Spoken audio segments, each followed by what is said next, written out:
आचार्य हस्तकर श्रीरणी स्वामी जगतगुरु आचार्य वैद्वान भक्ति प्रपन्न तीर्थ गुरु महाराज की जय सपार्षद गुरु महाराज की जय निताई गौर प्रमानंदे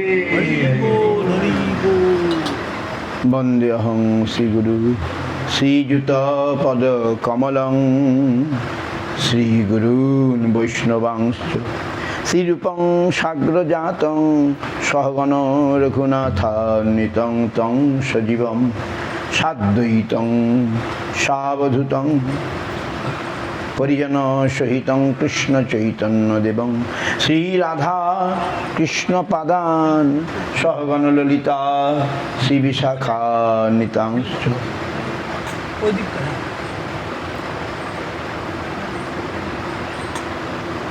वंशाकल्पतरुभ्यश्च कृपासिन्धुभ्येव च पतितानां पावनेभ्यो वैष्णवेभ्यो नमो नमः। गीता सुगीता कर्तव्या किमन्वयि शास्त्र विस्तरई जा स्वयं पद्मनाभस्य मुखपद्माद् विनिश्रिता।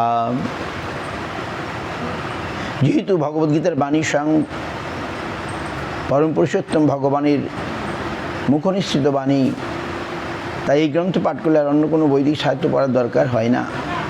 গভীর নিষ্ঠা আন্তরিকতার সঙ্গে নিয়মিতভাবে ভগবদ্গীতা শ্রবণ ও কীর্তন করলে আমাদের অন্তর্নিহিত ভগবদ্ভক্তির স্বাভাবিক বিকাশ হয়। বর্তমান জগতে মানুষের নানা রকম কাজে এতই ব্যস্ত থাকে যে তাদের পক্ষে সমস্ত বৈদিক সাহিত্য পাঠ করা সম্ভব নয়, সমস্ত বৈদিক সাহিত্য পড়বার প্রয়োজনও নাই। এই একটি গ্রন্থ ভগবদ্গীতা পাঠ করলেই মানুষ সমস্ত বৈদিক জ্ঞানের সারমর্ম উপলব্ধি করতে পারবে, কারণ ভগবদ্গীতা হচ্ছে বেদের সার। এই গীতা স্বয়ং ভগবানের মুখনিষ্ঠ বাণী।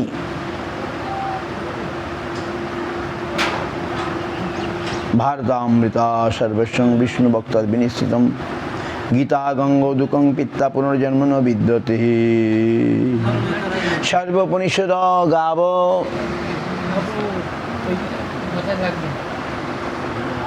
সর্বোপনিষদ গাব দুগ্ধা গোপাল নন্দন পার্থ বৎস সুধীর ভোক্তা দুগ্ধং গীতামৃতং মহৎ।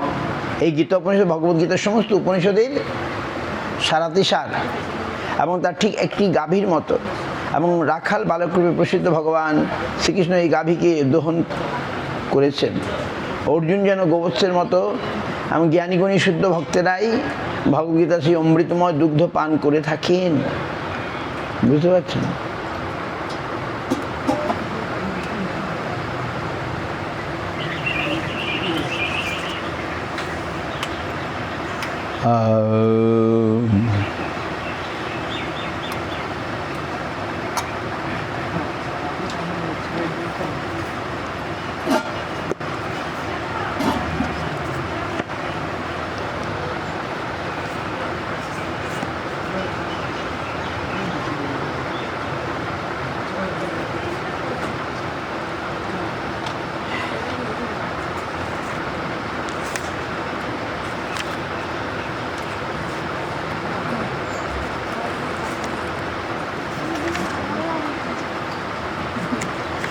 শ্রীমদ্ ভগবদ গীতা দ্বাদশ অধ্যায় ভক্তিযোগ।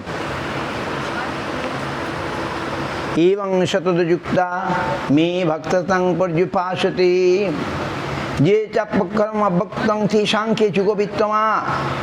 অর্জুন জিজ্ঞাসা করলেন,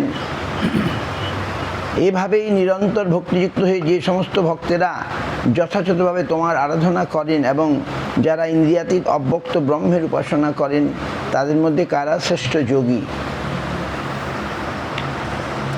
বলুন। ভগবান উবাচ মজ্জাবেশ্য মনোজীমাং নিত্যযুক্ত উপাসতে শ্রদ্ধয়া পরাপেতাস্তি মে যুক্ত তমামতঃ। শ্রী ভগবান বললেন, যারা তাদের মনকে আমার সবিশেষ রূপে নিবিষ্ট করেন এবং অপ্রাকৃত শ্রদ্ধা সহকারে নিরন্তর আমার উপাসনা করেন, আমার মতে তারাই সর্বশ্রেষ্ঠ যোগী। কি বুঝতে পারেন কিছু? আমি কি বললাম, মানে গীতা কি বলছেন? অর্জুন জিজ্ঞাসা করছেন, যারা তোমার সাকার উপাসনা করে সেটা ভালো না নিরাকার উপাসনা ভালো? নিরাকার উপাসনা বোঝেন? নিরাকার উপাসনা কি?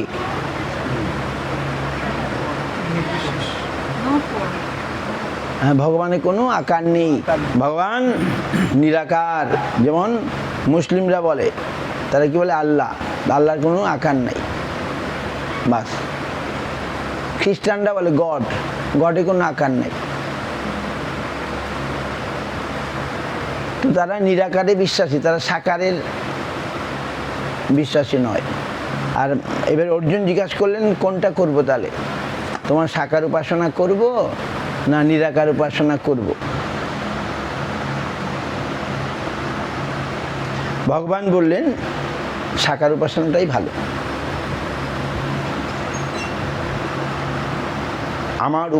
আমার মতে তারাই সর্বশ্রেষ্ঠ যোগী, যারা আমার সাকার উপাসনা করে তারাই শ্রেষ্ঠ যোগী। দেখুন, যে তক্ষর মনির্দেশম অব্যক্তং পর্যুপাসতে সর্বত্র গম অচিন্ত চ কুটস্থমচলং ধ্রুবম সংনিমেন্দ্র গ্রামং সর্বত্র সমবুদ্ধয় তে প্রাপ্নবন্তি মামেও সর্বভূতে হিতে রতা।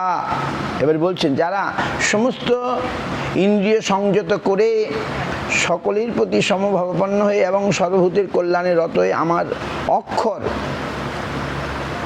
অনির্দেশ্য অব্যক্ত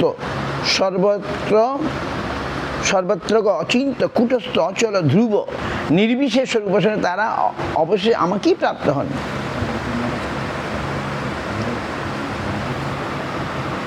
কিন্তু যারা নির্বেশ করে তারা আমাকে পায়, কিন্তু ক্লেশ অধিকতর। অব্যক্ত শক্ত চেতসাম অব্যক্তই গতির দুঃখ দেহবদ্ভির বাপ্যতে। যাদের মন ভগবানে অব্যক্ত নির্বিশেষ রূপের প্রতি আসক্ত, তাদের ক্লেশ অধিকতর। কি বুঝতে পারছেন? কারণ অব্যক্তির উপাসনার ফলে দেহধারী জীবদের কেবল দুঃখই লাভ হয়। কি বললাম? ভগবান কি বলছেন? যে অব্যক্ত মানে নিরাকার।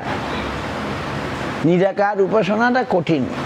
বা এতে যে আমাদের দেশে একটা দল আছে স্বরূপানন্দ, এখানে আছে স্বরূপানন্দ, আসামে খুব আছে। হ্যাঁ, আমাদের আসামে খুব স্বরূপানন্দ বলে একজন বাবা মহারাজ ছিলেন, এখন দেহ রেখেছেন। উনি বলে ওনারা ওং ওং হরি ওং। হরি কোথা থেকে আনলো? ওঙ্গের উপাসনা করে। ওদের মন্দিরে কোনো ঠাকুরের ছবি টবি থাকবে না। এখানে নাই, এখানে নাই দেখছি, আসামে খুব আছে। তো ওরা ওং ওং মানে নিরাকারী উপাসনা করে। ওং মন্দিরে ওইটারই ওং আওয়াজ, আর কোনো ঠাকুরের ছবি নাই, কিছু নাই। মানে এরা নিরাকারী উপাসনা। কিন্তু ভগবান কি বললেন? তাদের ক্লেশ অধিকতর, ধরা যায় না, ছোঁয়া যায় না, বোঝা যায় না ভগবান। আর সাকার সহজ। যেহেতু সর্বাণি কর্মাণি মই সংনশ্য মৎপরা অনন্যেনৈব যোগেন মাং ধ্যান্ত উপাসতে তেষামহং সমুদ্ধর্ত মৃত্যু সংসার সাগরাৎ ভবামি ন চিরাৎ পার্থমজ্জবেশিত চেতসাম। যারা সমস্ত কর্ম আমাদের সমর্পণ করে মত পারানো হয়ে অনন্য ভক্তিযুগে তারা আমার ধ্যান করে উপাসনা করেন, হে পার্থ, আমাতে আবিষ্ট চিত্ত সেই সমস্ত ভক্তের আমি মৃত্যুময় সংসার সাগর থেকে অচিরেই উদ্ধার করি। লোকে বলে হরিভজন করে কি হবে? এই দেখুন, হরিভজন করলে কি হবে শুনুন। আমরা ভালোই আছি, হরিভজন করার কি দরকার? এই দেখুন কি বলছে, হে পার্থ, আমাতে আবিষ্ট চিত্ত সেই সমস্ত ভক্তের আমি মৃত্যুময় সংসার সাগর থেকে অচিরেই উদ্ধার করি। একটা লোক যদি সাগরে পড়ে যায় আর যদি বলে আমি ভালো আছি, তাহলে সে লোকটা মাথা ঠিক আছে বলে মনে হয় না। সাগরে পড়ে গেছে বলছে আমি ভালোই আছি। সাগরে মানে কি হাবুডুবু খেতে হয়? সাগর দেখেছেন তো? আমি আর সাগরে স্নানই করি না। পুরীতে যাই, আপনি দেখেছেন আমি কখনো সাগরে নামতে দেখেছেন? আগে নেমেছিলাম, সাগরে নেমে শান্তি নাই। ওই সব বালি টালি নোনা টোনা সব নাকের মধ্যে ঢুকে যায়। আর কখন যে সুতের কখন নিয়ে চলে যাবে, হরিনাম সত্য হয়ে যায়, রাম নাম সত্য, হ্যাঁ তখন তো সেটাও হয়। আমার চোখের সামনে হয়েছে, আমাদেরই লক্ষ্যে হয়েছে। আর গঙ্গায় যেমন এখন নিয়ে চলেছে, সাবধান আর গঙ্গায় নামবেন না। আজও খবরে আছে গঙ্গায় নিয়ে গেছে ছেলে, 19 বছরের না 19 বছরের ছেলে নিয়ে গেছে, আজও নিয়ে গেছে 19 বছরের ছেলে, গঙ্গায় স্নান করতে নামে বা বল হরি হরি বল। কিন্তু এই সংসার সাগরটাও সেই রকম, যেখানে আমরা নাকানি চুবানি খাচ্ছি। কিন্তু ভগবান বলছেন, কি বলছেন দেখো, হে পার্থ, আমাতে আবিষ্ট চিত্ত এই সমস্ত ভক্তদের আমি মৃত্যুময়, মানে যারা আমার সাকার উপাসনা করে, মৃত্যুময় সংসার সাগর থেকে অচিরেই উদ্ধার করি। তাহলে হরি ভজন করলে এই জীবনটা ভালো যাবে, আর না করলে যাবে না। লিখে রাখুন, হরি ভজন করলে এই জীবনটা ভালো যাবে, আর না করলে ভালো যাবে না। কেন কেন যাবে না? এই জগৎটা হচ্ছে হরি, আমরাও হরি। এই জগতের থেকে যা কিছু নিচ্ছি তার খেসারত আমাকে দিতে হবে, এমনি কেউ ছাড়বে না। ভগবান এমনি বিল নিচ্ছেন না, কিন্তু সব কড়াগন্ডায় বুঝে নিতে হবে। এমনিতে আমাদের বিল দিতে হচ্ছে না, দেখো। কিন্তু এই যেমন ইলেকট্রিক বিল দিতে হয়, গ্যাস আনতে হলে গ্যাসের পয়সা মিটিয়ে গ্যাস দিতে হয়, গ্যাস আনতে হয়, সমস্ত বিল আমাদের দিতে হয়। ভগবান ডাইরেক্ট এখন দিতে হচ্ছে না, কিন্তু ভগবান বলছে যে আমাকে না দিয়ে যে খায় সে চুরি করে, আর চুরি করলে সাজা পেতে হবে, হবে কি না? আমরা পাচ্ছি, আমাদের দুঃখ কষ্ট হচ্ছে আমাদের সাজা। আমরা যে সংসারে দুঃখ কষ্ট পাচ্ছি, যে আমাদের সাজা, যেহেতু আমরা ভগবানের সংসারকে লুটেপুটে খাচ্ছি। কি সংসারটা আমার নাকি? আমি তৈরি করেছি সংসারটা? পৃথিবীটা আমরা তৈরি করেছি? বলুন, আমি করি নাই, অন্য কেউ করেছে। আমরা যদি অন্যের তৈরি একটা বাড়িতে থাকি, তাকে ভাড়া দিতে হয় নাকি? নাহলে আমাকে ঝাঁটা মেরে বার করে দেবে। অন্যের তৈরি বাড়িতে যদি আমরা থাকতে যাই, তাহলে মাসে মাসে ভাড়া দিতে হবে। তাহলে ভগবান তৈরি করেছেন এই পৃথিবীটা, আর আমরা এখানে মজা লুটছি। ছেড়ে দেবে? কেউ ছাড়বে না। সব কিছু নিয়মে চলে, সব কিছু একটা পদ্ধতিতে চলে। ভগবানের নিয়ম যারা মানবে না, ভগবানের মায়ারও পুলিশ তাকে এই সংসারের কারাগারে ঢুকিয়ে বাস কত সুখ খাবে, খা, সুখ দেবে। কিন্তু ভগবান বলছে না, যারা সমস্ত কর্ম আমাকে সমর্পণ করে মত পরায়ণ হয়ে অনন্য ভক্তি যুগের দ্বারা আমার ধ্যান করে, উপাসনা করে, হে পার্থ, আমাতে আবিষ্ট সেই সমস্ত ভক্তের আমি মৃত্যুময় সংসার সাগর থেকে অচিরাতে উদ্ধার করি। তাহলে কি হরিভজন করলে ভালো হবে কি হবে না বলুন? ভগবান নিজেই তো বলছেন, মজ্জীব মন আদর্শময়ী বুদ্ধি নিবেশয় নিবশিষ্যসি মজ্জীব অত ঊর্ধ্বং ন সংশয়। অতএব আমাতেই তুমি মন সমাহিত করো, অর্জুনকে বলছেন, আমাতেই বুদ্ধি অর্পণ করো, তার ফলে তুমি সর্বদাই আমার নিকট বাস করবে, সেই সম্বন্ধে কোনো সন্দেহ নাই। কি ভোগটা ভুলে গেছে না? কেন?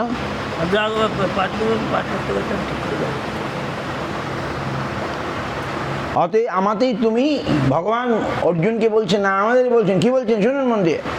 অতএব আমাতেই তুমি মন সমাহিত করো, আমাতেই বুদ্ধি অর্পণ করো, তার ফলে তুমি সর্বদাই আমার নিকট বাস করবে। বাহ! আমরা যদি ভগবানের চিন্তা করি, ভগবানের জন্য কিছু করি, তাহলে কি হবে? কি গতি হবে? আমার নিকটে বাস করবে, আমরা ভগবানের কাছে চলে যাব। কি ভগবানের কাছে আপনারা যেতে চান কি চান না বলুন? সেই সম্বন্ধে কোনো সন্দেহ নাই। ভগবান নিজে বলছেন, যারা আমাকে ভালোবাসবে, আমাকে, তারা আমার কাছে চলে আসবে। কি আমরা যেতে চান কি চান না বলুন? অথ চিত্তং সমাধাতং ন শ্লোকসীময়ী স্থিরম অভ্যাস যোগেনে তত মামিচ্ছাপ্তং ধনঞ্জয়। হে ধনঞ্জয়, যদি তুমি স্থিরভাবে আমাদের চিত্ত সমাহিত করতে সক্ষম না হও, তাহলে অভ্যাস যোগে দ্বারা আমাকে প্রাপ্ত হতে ইচ্ছা করো। অভ্যাস, এই যে সকালে উঠে হরিনাম করতে হবে, সকালে উঠে মঙ্গল আরতি যেতে হবে, এটা হচ্ছে অভ্যাস যোগ, ভক্তি যোগ। অভ্যাস মানে ভক্তির অভ্যাস। অভ্যাসী অপসমর্থ শ্রীমৎ কর্ম পরম ভব মদ তুমি কর্মাণি কুরবান সিদ্ধি অবাপসি। আহা, যদি অভ্যাসও করতে না পারো, অসমর্থ, তাহলে আমার প্রতি কর্মপরায়ণ হও, আমার জন্য কাজ করো। আমার জন্য কর্ম করেও তুমি সিদ্ধি লাভ করবে। অথৈ তপশক্তি ঔষি কর্তুং মদযুগমাস্থিত সর্বকর্মফল ত্যাগং তত কুরু যথাত্মবান। আর যদি তাও করতে অক্ষম হও তবে আমাতে সমস্ত কর্ম অর্পণ করে সংযত চিত্তে কর্মের ফল ত্যাগ করো। শ্রেয়হি জ্ঞানাধ্বানাং বিশেষতে ধ্যানাৎ কর্মফল ত্যাগচ্ছা নিরন্তরম। তুমি যদি এই প্রকার অভ্যাস করতে সক্ষম না হও তাহলে জ্ঞানের অনুশীলন করো। জ্ঞান থেকে ধ্যান শ্রেষ্ঠ, ধ্যান থেকে কর্মফল ত্যাগ শ্রেষ্ঠ, কারণ এই প্রকার কর্মফল ত্যাগই শান্তি লাভ হয়। অদ্দেষ্টা সর্বভূতানাং মৈত্র করুণ এবচ নির্মম নিরহংকার সম সূক্ষ্ম দুঃখ ক্ষমি সন্তুষ্ট শততং যোগী। আর ভগবানকে দিয়ে দাও, ভোগ লাগিয়ে দাও, কিছু না, ভগবান খাক। শততং যোগী যথাত্মা দৃঢ় নিশ্চয় মজ্জার্পিত মনোবুদ্ধির্য মদ ভক্ত সমে প্রিয়। ভগবান বলছে কে আমার প্রিয়, শুনুন মন দিয়ে। যিনি সমস্ত জীবের প্রতি দেশশূন্য, বন্ধু ভাবাপূর্ণ, কৃপালু, মমত্ব বুদ্ধিশূন্য, নিরহংকার, সুখে দুঃখে সমভাবাপন্ন, ক্ষমাশীল, সর্বদা সন্তুষ্ট, সর্বদা ভক্তিযুগে যুক্ত, সংযত স্বভাব, দৃঢ় সংকল্পযুক্ত এবং যার মন ও বুদ্ধি সর্বদা আমাকে অর্পিত, তিনি আমার প্রিয় ভক্ত। বুঝতে পারছেন?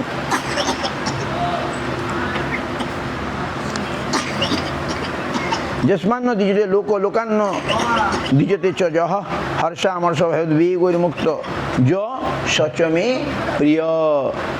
যার থেকে কেউ উদ্বেগ প্রাপ্ত হয় না। শুনুন, ভক্ত কেমন হবেন? যার থেকে উদ্বেগ প্রাপ্ত হয় না, যিনি কারো উদ্বেগ প্রাপ্ত হন না, যিনি কারো উদ্বেগ প্রাপ্ত হন না, যিনি হর্ষ, ক্রোধ, ভয়, উদ্বেগ থেকে মুক্ত, তিনি আমার অত্যন্ত প্রিয়। অনুপেক্ষ সুচির দক্ষ উদাসীন গতব্যত সর্বারম্ভ পরিত্যাগী যো মদভক্ত সময় প্রিয়। যিনি নিরপেক্ষ, সূচি, দক্ষ, উদাসীন, উদ্বেগ শূন্য, সমস্ত কর্মের ফল থেকে তিনি আমার প্রিয় ভক্ত। যো নরেশ্বতী ন দেশটি ন সতী ন কাঙ্ক্ষতি সুভাষ পরিত্যাগী ভক্তিমান য সমে প্রিয়।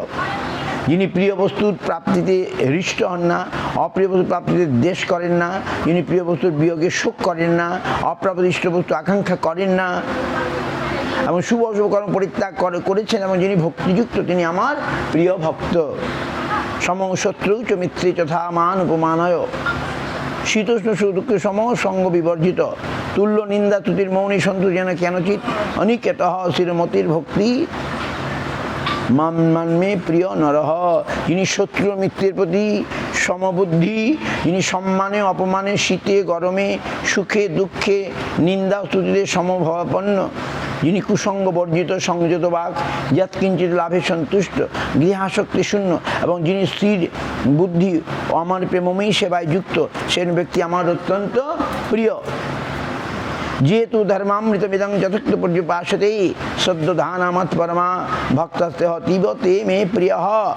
যারা আমার দ্বারা কথিত এই ধর্মামৃতের উপাসনা করেন, মানে এই ভক্তিযুগের উপাসনা করেন, সেই সকল সদ্যবান মতপরায়ণ ভক্ত আমার অত্যন্ত প্রিয়। বুঝতে পারছেন? ভগবানের ভক্তি করলে আমাদের কি হব? আমরা ভগবানের প্রিয় হব। আর প্রিয় হতে চান কি না চান বলুন? ভগবানের প্রিয় হতে হলে ভগবানের ভক্তি করতে, আর ভগবানের প্রিয় হলে আর আমাদের কোনো দুঃখ থাকবে না, আর নাহলে দুঃখ থাকবে। ভগবানের প্রিয় না হওয়া পর্যন্ত আমাদের দুঃখ ছাড়বে না, আর ভগবানের প্রিয় হয়ে গেলেই বাস। জীব কৃষ্ণ দাস এ বিশ্বাস করলে তো আর দুঃখ নাই। গল্প নয়, গান নয়, সত্যি। জীব কৃষ্ণ দাস এ বিশ্বাস করলে তো আর দুঃখ নেই। যেমন বিদেশি ভক্তরা যেমন ওরা কি করে বুঝে গেছে, আমি তো অবাক হয়ে যাই। তারাই সমস্ত গ্রন্থ অনুবাদ করছে। আমরা যে সময় গ্রন্থের খোঁজ খবর রাখি না, বিদেশিরা বাংলা শিখে, সংস্কৃত শিখে, ইংরেজি ভাষায় সেগুলো অনুবাদ করে অতি সুন্দরভাবে করছে। এটা পদ্মাবলী একটা বই আছে, রূপ গোস্বামীর লেখা পদ্মাবলী, দেখলাম ওরা অনুবাদ করেছে, কি সুন্দর। এটা ভক্তিযোগ। আর পুরুষোত্তম যোগের 2-4টা শ্লোক আমি বলবো, খুব সুন্দর, ইম্পর্টেন্ট, যেটা এই মাসে প্রতিদিন পড়তে হয়। পুরুষোত্তম যোগ, ভাগবত গীতা পুরুষোত্তম যোগ। এখন পুরুষোত্তম মাস চলছে। সকালে আমরা একটুখানি বলেছি পুরুষোত্তম মাস মানে কি।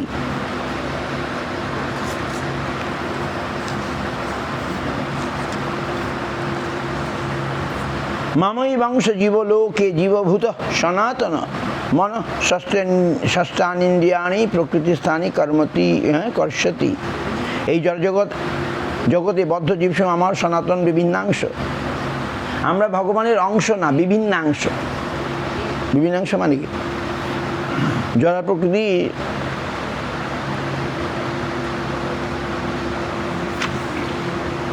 জড়া প্রকৃতির বন্ধনে আবদ্ধ হওয়ার ফলে তারা মন সহ 6টি ইন্দ্রিয় দ্বারা প্রকৃতির ক্ষেত্রে কঠোর সংগ্রাম করছে। বুঝতে পারছেন? আমরা ভগবানের ডাইরেক্ট অংশ নয়, বিভিন্নাংশ।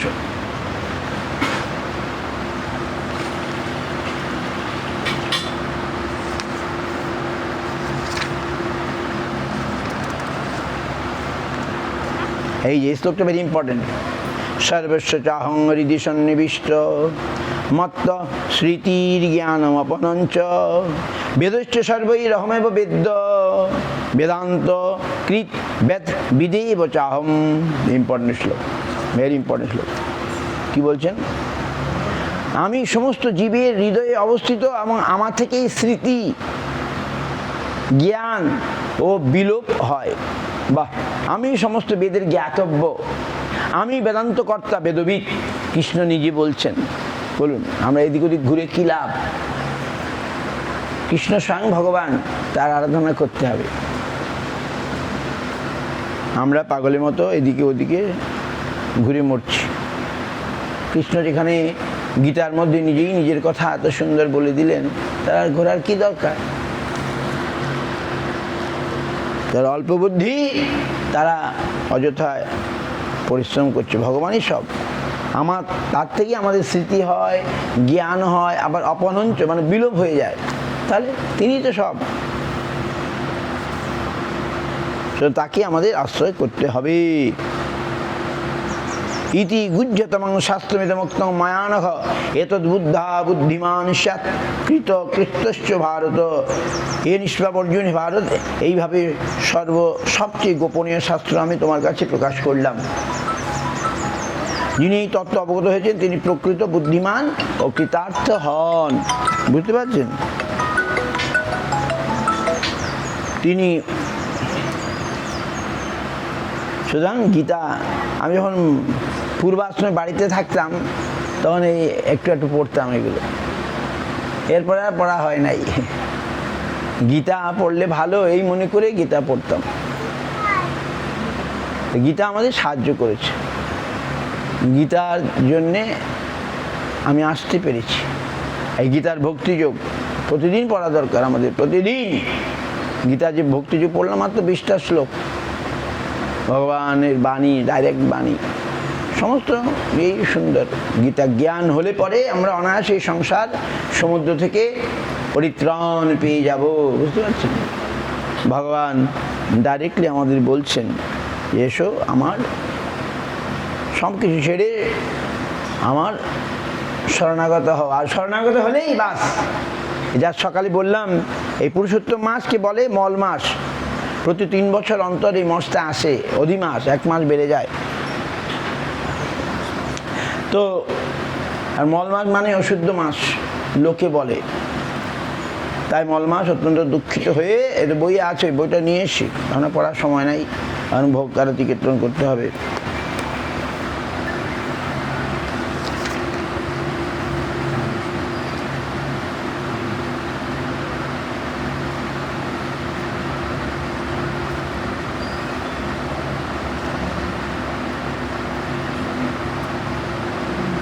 বৃহৎ নারদীয় পুরাণে আছে,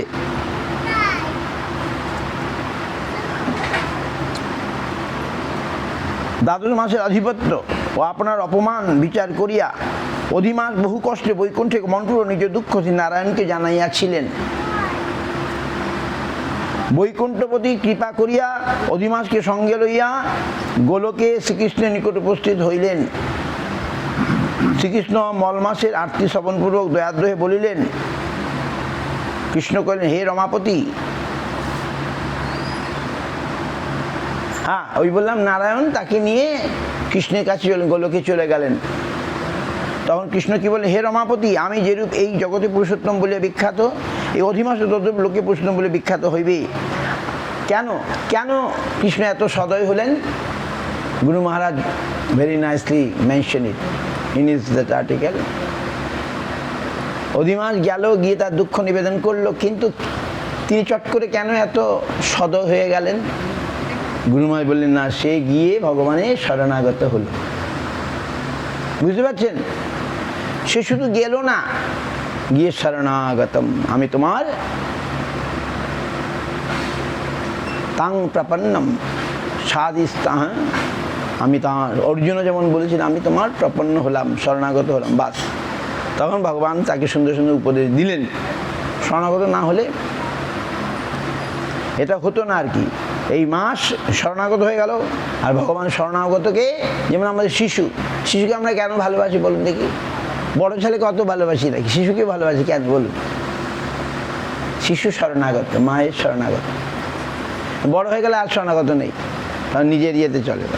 আর শিশু এখন শরণাগত, মা পিতামাতার ইয়ে ছাড়া সে এখন চলতে পারবে না, তাই সে পিতামাতার শরণাগত। আর পিতামাতাও তাকে এত স্নেহ করে কেন? তেমনি আমরাও ভগবানের সন্তান। আমরা ভগবানের শরণাগত হলে ভগবান আমাদেরকে কোলে তোলে নেবেন, আর না হলে নয়। এই মাস, এই পুরুষোত্তম মাস, এই মল মাস ভগবানের শরণাগত হলে ভগবান তাকে পুরুষোত্তম আর নিজের নামটা দিয়ে দিলেন। আমাদের যে সমস্ত গুণ আছে সমস্ত এই মাসে অর্পিত হইল। আমার সদৃশ এই অধিমাস অন্য সকল মাসের অধিপতি হইল। এই মাস জগৎ পূজা, জগৎ বন্ধ। অন্য সকল মাস সকাম, এই মাসটি নিষ্কাম। যিনি অকাম সর্বকাম হইয়া এই মাসের পূজা করেন, তিনি সকল কর্ম ভস্মসাৎ করি আমাকে প্রাপ্ত হন। আমার ভক্তদের কথা যদি অপরাধ হয়, কিন্তু এই পুরুষোত্তম মাসে ভক্তগণের কখনোই অপরাধ হইবে না। যে সকল মহামূঢ় এই অধিমাসে জপ দানাদি বর্জিত, সৎকর্ম তানাদি রহিত থাকে এবং দেব তীর্থ দ্বিজগণের প্রতি বিদ্বেষ করে, সেই সকল দুষ্ট দুর্ভাগা পরভাগ্য উপজীবী হইয়া স্বপ্নেও কিছুমাত্র সুখ পায় না। এই পুরুষোত্তম মাসে যিনি আমাকে ভক্তিপূর্বক অর্চন করেন, তিনি ধন পুত্র আদি লাভে সুখ ভোগ করিয়া অবশ্যই গোলকবাসী হন। বুঝতে পারছেন? সিরিয়াস। প্রতিদিন মঙ্গলাতে আসতে হবে মঠে। যদি মঙ্গল চান প্রতিদিন মঙ্গলাতে আসতে হবে, এই মাসে অন্তত প্রতিদিন আদর করে হরিনাম করতে হবে, প্রতিদিন ভগবানকে প্রণাম স্তুতি স্তব এগুলো করতে হবে। শ্রীপুষ্পের মাহাত্ম প্রসঙ্গে অনেকগুলি পৌরাণিক প্রসঙ্গ করতে আছে। দ্রৌপদী পূর্বজন্মে মেধা ঋষির কন্যা ছিলেন। পুরুষোত্তম মাহাত্ম শুনিয়াও তিনি ওই মাসকে অবহেলা করেন। তাতে তিনি সেই জন্মে কষ্ট পাইয়া দ্রৌপদীর জন্মে পঞ্চপতির অধীন হন। শ্রীকৃষ্ণ উপদেশ পাণ্ডবগণ দ্রৌপদীর সহিত পুরুষোত্তম মাস ব্রত আচরণ করিয়া সমস্ত বনবাস দুঃখের পার প্রাপ্ত হন। পরে দিয়ে তিনি আবার ইয়ে করেন, কি বলে, 1 বছর তিনি করেন নাই, তারপরে তার 5টা স্বামী পেতে হয়েছিল। তারপরে তিনি করেছিলেন, করার ফলে আবার তাদের ভালো হয়ে যায়। সমস্ত বনবাস দুঃখের পার প্রাপ্ত হন। দৃঢ়ধন্যা রাজার বৃত্তান্ত প্রয়োজন বৃত্তান্ত পুরুষোত্তম মাস মাহাত্ম বিশ্বরূপে করতে হইয়াছে। বাল্মীকি মুনি দৃঢ়ধন্যার প্রশ্ন যে ব্রত প্রকরণ করিয়াছিলেন তা শ্রী নারদ শ্রী নারায়ণ ঋষির নিকট বদ্রিকাশ্রমে শ্রবণ করেন। কর্মশাস্ত্র যেরূপ ব্রাহ্মণের আহ্নিক বিধি নিরূপিত আছে, তদ্রূপ শাস্ত্র ব্রাহ্ম মুহূর্ত হইতে পুরুষোত্তম সেবকের কর্তব্য বিধান করিয়াছেন। পুরুষোত্তম মাসে স্নান বিধান বলিয়াছেন। যাই হোক, পুরুষোত্তম মাসে হবিষান্ন খেতে হবে, সকালবেলা স্নান করতে হবে, মঙ্গলের দর্শন করতে হবে, এইগুলো সব করতে হবে। বুঝতে পারছেন? পুরুষোত্তম প্রতি হবিষান্ন ভোজন করিবেন। সর্ব মৎস্য আমিষ, এই আমিষ এই মৎস্য খাবেন না। যারা আপনারা শুনুন মন দিয়ে, আমিষ খান এই মাসে খাবেন না। যদি খান, এই ব্রত পালন না করেন, দ্রৌপদীর মতো কষ্ট পেতে হবে। সর্বদা মৎস্য আমিষ মাংস মধু কুল ও কর্কটি ফল রাই শস্য সমস্ত মাদক দ্রব্য পরিত্যাগ করিবে। দ্বিদল মানে ছোলার ডাল, চনকাদি ডাল খাবে না। তিল তৈল কাকরযুক্ত অন্ন, ভারদুষ্ট ক্রিয়াদুষ্ট শব্দদুষ্ট দ্রব্য বর্জন করিবে। ভোজন পরদ্র পরদার গমন পরিত্যাগ করিবে। পুরুষোত্তম দেবতা বেদ গুরু গো ব্রতী স্ত্রীলোক রাজা মহাজনের নিন্দা পরিত্যাগ করিবে, ইত্যাদি ইত্যাদি অনেক কিছু বলেছে। এতক্ষণ এখানে কোথায় দেখলাম সজনাও বর্জন করেছে, সজনা বর্জন করেছে যখন। ও নালিতা বর্জন করেছে নাকি? যা,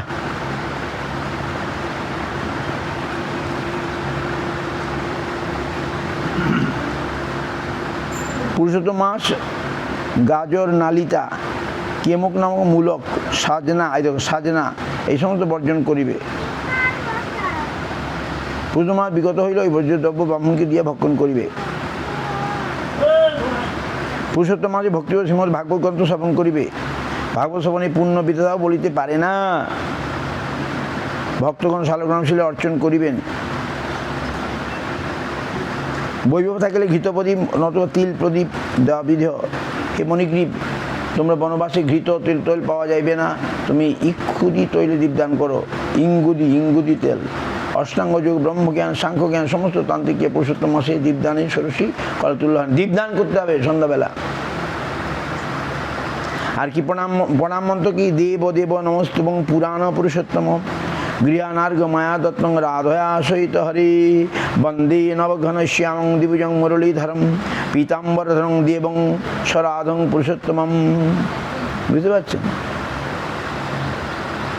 নৌমি নবজ্ঞানশ্যামং পীতবাসনমচ্যুতম শিবস্ব ভাজিতরস্কং রাধিকা সহিতং হরিম। প্রণাম মন্ত্র।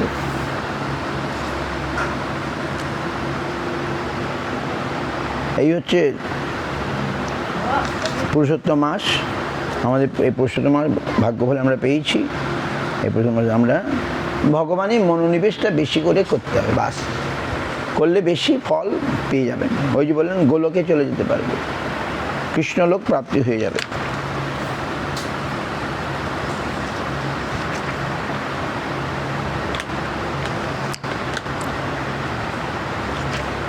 বাঞ্ছা কল্পতরু কৃপা সিন্ধু। তোমার বউ হোয়াটসঅ্যাপে ছবিটা পাঠিয়েছে, ট্রান্সপোর্টের নাম্বারটা একটু দিয়ে দেন, ওরা বসে আছে। ট্রান্সপোর্টে পাঠানো লক্ষ্মী